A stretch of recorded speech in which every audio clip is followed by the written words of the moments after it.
చీర పాపటి బొట్టు కొత్త పెళ్లి కూతురి కందం నడిసొచ్చే తేరల్లే అడుగేసే గౌరమ్మ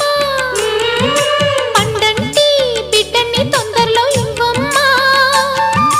మురిపించు మువ్వల్లే కనిపించు తుమ్మాయి చెలరేగితే ఊరు పులకించిపోతుంది చల్లని